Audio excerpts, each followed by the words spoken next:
Hi everyone, welcome to FieldSnips, the FieldSnips channel. Today we are with Najja and she is going to be talking to us about her role as an operations engineer in the semiconductor industry.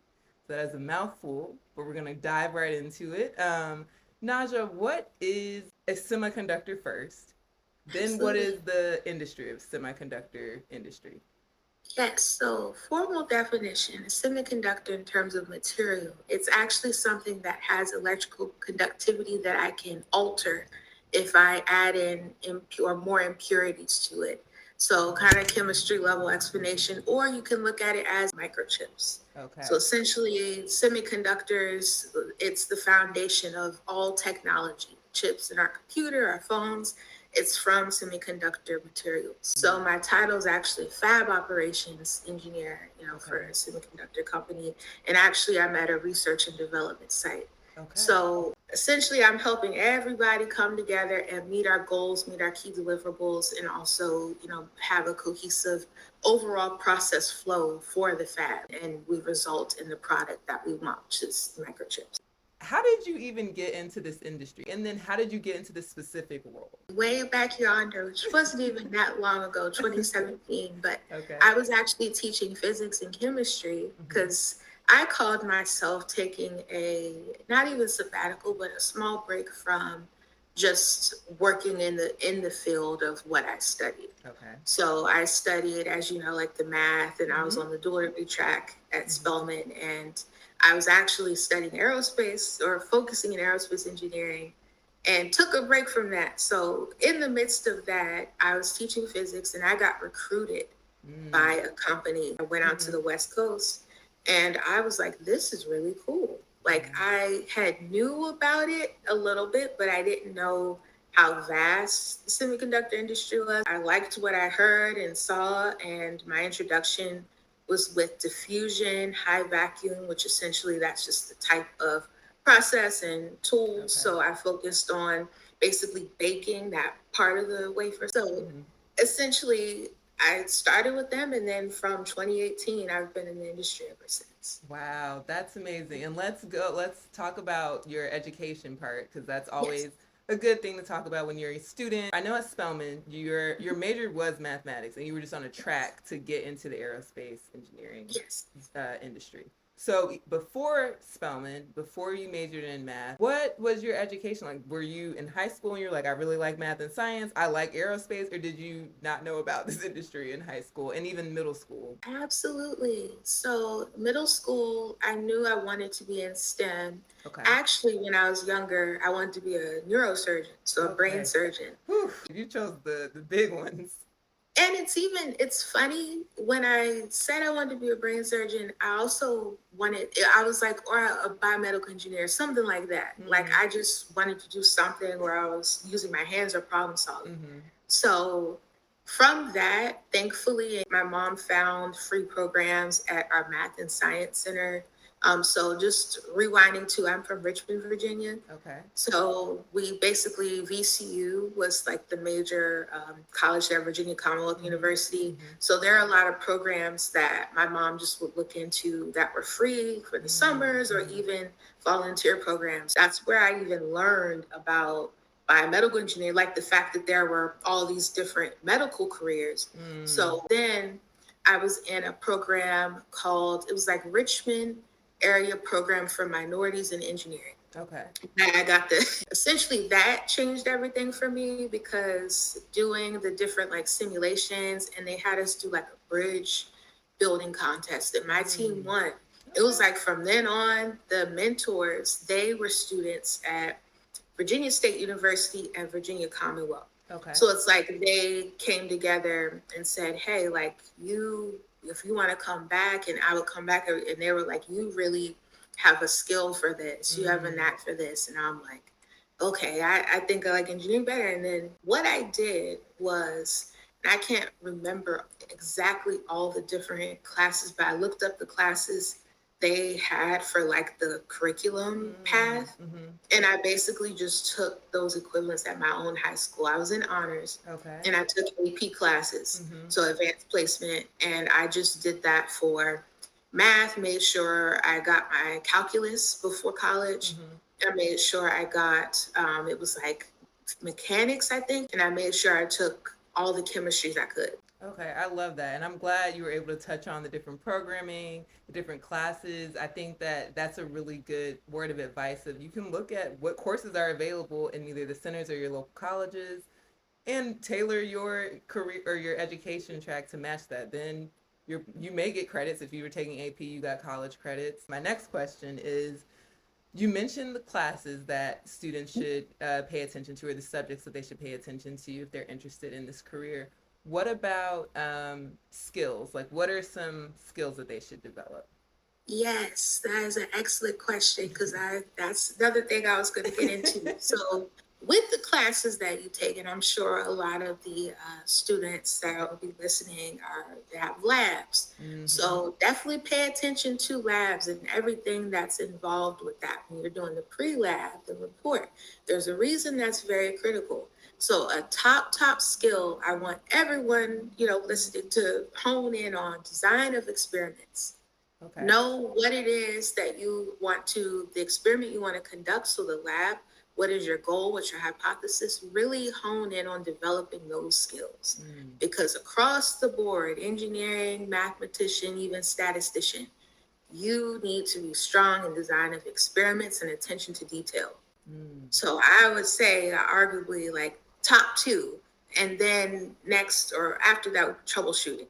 Okay. So knowing how to solve problems and not just, oh, there's a problem, what do I do? But finding a smart way and actionable, we get into specific measurable, but finding a way to really have a mitigation strategy. Okay. And when I talk about troubleshooting, how do I really drill down to the root cause and what's the most efficient way to do so? And what makes sense per scenario. And that's something you can begin to work on middle, high school, just from labs and from different projects you get for even like math or physics, like problem solving. Mm-hmm. Really focus on the problem solving knack in math. And I argue that my mathematics degree taught me how to think and how to problem solve. Mm-hmm. All of that meshed together. Yeah, that makes sense. And even when you say the design of an experience, that's something that doesn't change with your hypothesis and everything that comes after that. And I want to also point out, you mentioned SMART, and some of our students do know what that means. But when you are troubleshooting or you see there's a problem and you're looking for a way to resolve it, how do you, that SMART acronym, what is that acronym that plays into Yes. that troubleshooting? Specific, measurable, action based, and you could say action based or achievable. Okay. Relevant, meaning, okay, everything I'm doing is relevant to my end goal and Mm-hmm. time bound. So I have a countdown of, okay, step one, I'm going to do this. Step two, I'm going to, and making sure you have a target date. Mm-hmm. Again, that to me is really the basis of any project, anything you're going to do in your career. It has to follow that structure for you to be successful. I like that. That is excellent. So my next question was going to be, what is one of the coolest projects you've worked on? Yes, so I have a lot of projects now that I think about it with just doing or conducting defects analysis. Mm-hmm. So finding out if we're seeing an uptick in foreign material, we call it FM, or Okay. as we say, particles. Okay. So I'll just use particles for example, but we're measuring if we're seeing an uptick based on when we have to travel fab to fab. Am I seeing an uptick in particles? And the answer is short is yes. So everything is very, very, very sensitive, and even more so within the production environment, within the tools, right? Okay. But one small example is we don't realize how much moisture is in the air automatically. If you look up on your weather app, humidity, that means literally water, and if we have too much of that exposed to my wafer, it actually will jeopardize our format of our, and we'll have a scrap, as we call it. To kind of describe as well, you have to wear a bunny suit. So I didn't have one where I could demonstrate, but if you look up, bunny suit. We'll put a little clip of it. You have to wear that, and that's also to maintain our strict requirements to maintain a clean room fab, which simply means where we have a certain airflow and we're sucking out kind of more moisture in the air to, Mm. again, eliminate risk of defects. It sounds like you have to be pretty detail oriented to a certain degree if you're to understand what is going on and what the problem is. Where do you see the future of this industry? So we know that technologies comes up all the time and things move really fast. And even when you talk about AI, how AI is just taking over and people are in AI training now, we got to learn new tools. Where do you see things in the future for this? Absolutely. And I know AI is controversial. I knew that was going to come up. The reality is AI is going to be everywhere. And if it's not already, I mean, but it's going to become bigger, it's going to become smarter and smarter. The semiconductor industry, again, is going to be a big proponent of that. So when we talk about growth, I know we were above the 6% band just within the next 5 years Wow. of growth for the industry. I mean, and they've even said that they're going to run out of engineers. Like, we're not going to have enough. They say that now, like that we don't have enough skilled professionals in the US to fill all of the vacancies required now to Wow. fill these fabs. And again, they're in various states. That is interesting. Wow, that you guys are going to project it to grow more as a industry, but not grow more as a people, as like the professionals or the people who have those skills. Wow. Yes. And it sounds like even though everyone talks about, oh, AI can take over jobs and things are going to be automated, you still need people on the back end to program these AI tools. You need them to catch Yes. errors or make it better or go through the quality assurance, like all the things that you mentioned. It just sounds like even more work for people is going to be available, and not depending on the industry you're in and what classes you end up taking and what expertise you end up gaining. But it doesn't sound like a shortage of jobs on your side of the world. Do you know any organizations that either do summer camps or mentor programs or introductory Absolutely. into this field so they can learn more, other than just going to YouTube, because we know YouTube University is a great tool also? Absolutely. So I mentioned earlier any local college, even community college, Yep. definitely look to them. I mentioned in Richmond, in the town I grew up in, the Math and Science Center, but I believe every city has something Okay. like that, or Okay. even your library. Your library would be the first great resource And it's for free. A that. lot of free stuff at the library for sure. But I have some notes for, I know this is Atlanta Yeah. area. Yes. So I have some notes for Atlanta specific Let's programs. hear it. So main call out and shout out to them. I did research with them. Okay. My town is Spelman, Georgia Tech Research Institute. Okay. So they actually, you can go online now and they have programming simulations that you yourself or your parent or even your teacher can sign up, and you guys can go through and like simulate something with the soccer ball, and there were lots of fun examples. Yeah. And again, programming that maybe missed out with skills, but definitely get some type of programming knowledge. Just even it's just a little nugget, a little bit Python, C++. Get some type of programming Yes, knowledge. call out the programs. That was great Yes. examples too. Good. And Excel, Microsoft Suite as well. Oh, That's yeah. not going anywhere. Excel, macros, learn how to build macros.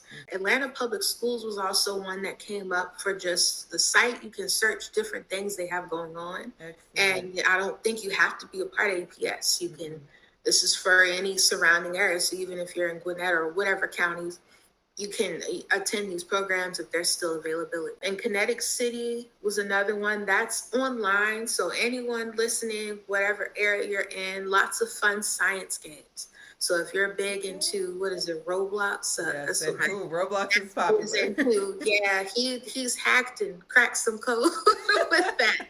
But basically that equivalent, but more to science, where you're doing the game, but you're actually learning more about physical chem, physics, engineering, problem solving. But I think that's a really, really great resource because I believe most of it is free, especially starting out. So NASA's got some good programs. Really? If you're interested, yeah, I don't know the closest one to Georgia, my home state of Virginia, Langley. I did a lot of stuff with them, even when I was at Spelman. So even if you're a middle or high schooler, NASA's programs where they can help you travel and do certain activities. So I think they have like actual full-on summer camps. Yes, I love that. This is such good advice, such good resources. Yes. Thank you. And I'll definitely link to them on our YouTube page, and I'll mention them on Instagram as well when we post this video. Oh Um, yes, I was gonna say one other call out: yeah. Discovery Atlanta, Hands on Atlanta. So when Okay. I was working with a few company call outs, Delta Airlines does a lot of programs. Okay. So when I was interning with Delta, as you remember at Mm-hmm. Spelman, I participated in Discovery Atlanta, where Okay. I worked with middle schoolers and like we had it set up. I don't know if they still have the same setup, Mm-hmm. but basically they go through and it's like they get the paycheck, they work. So Mm-hmm. I had them help me with like onboarding a fake flight. So Okay. like that's a Yeah. lot of cool stuff, and they do that year round, I believe. So Okay. that was the main thing I was going to call out, and they focus on STEAM. So we've said STEM a lot, Mm-hmm. but STEAM is science, technology, engineering, arts, and math, That's which I think huge. arts is still, again, to call out what they are. That's a very, pivotal field as well. And I Uh-huh. think people are called to that. That's something they can look into as well. Yes, that is amazing. A wealth of knowledge, okay? I'm surprised you didn't call out Nesby, okay? I was like, when is she gonna call Yes. them out? NESB as well. I was going to say this all falls back into that in SWE, Society of Women Engineers. I'm a part of both those organizations, even Okay. Afrotech.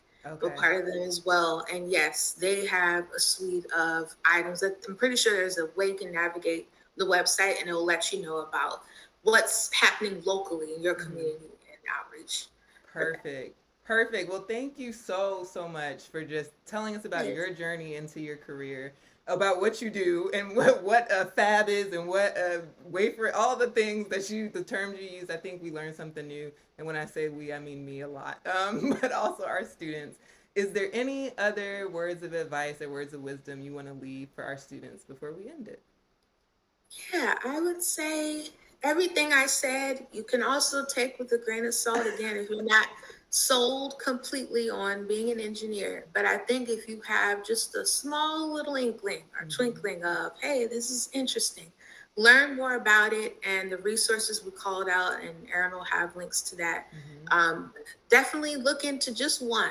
I would say if you're not sold on it, look into just one program, see if you like it, make sure you have something that you enjoy that stimulates your mind and also your artistic side.